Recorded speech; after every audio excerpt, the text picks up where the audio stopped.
APJ Abdul Kalam library Kannur വായനാ മാസാചരണം. കഥ, കവിത, വായന. അവതരണം VK അബ്ദുറഹ്മാൻ, തലശ്ശേരി സെന്റ് ജോസഫ് ഹയർ സെക്കൻഡറി സ്കൂൾ 7ാം ക്ലാസ് വിദ്യാർത്ഥി. നമസ്കാരം, എൻ്റെ പേര് അബ്ദുറഹ്മാൻ VK. ഞാൻ തലശ്ശേരി സെന്റ് ജോസഫ് ഹയർ സെക്കൻഡറി സ്കൂളിൽ പഠിക്കുന്ന 7ാം ക്ലാസ് വിദ്യാർത്ഥി. ഞാൻ ഇന്ന് വായിക്കാൻ പോകുന്നത് കൂലിപ്പുഴ ശ്രീകുമാരുടെ കവിതയാണ്. പാറിപ്പറന്ന സെപ്റ്റംബർ മുകിലുകൾ 4 ദിക്കിലും കറുത്ത കോട്ടയായി തീക്കുട്ടുകയും ഫാത്തിമ മുത്തൂരിലൊന്നും പോകണം. പൂച്ചകൾ അനാഥാരയായ നായകൻ കാത്തിരിക്കും മുൻപുള്ള പൊന്തിയിൽ രാത്രി മഞ്ഞുവാക്സിയിൽ വിറക്കുമ്പോൾ ഫാത്തിമ മുത്തൂരിലൊന്നും പോകണം.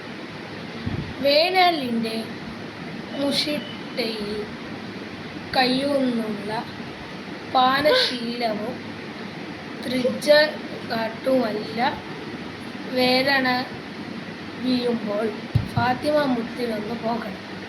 ഭൂമിയെ പുണർന്ന കുഞ്ഞുങ്ങൾ പുല്ലുകൾ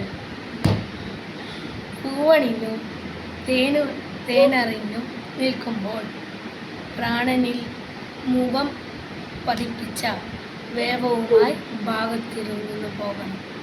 ഇതാണ് കൂലിപ്പുഴ ശ്രീകുമാർ എഴുതിയ കവിത.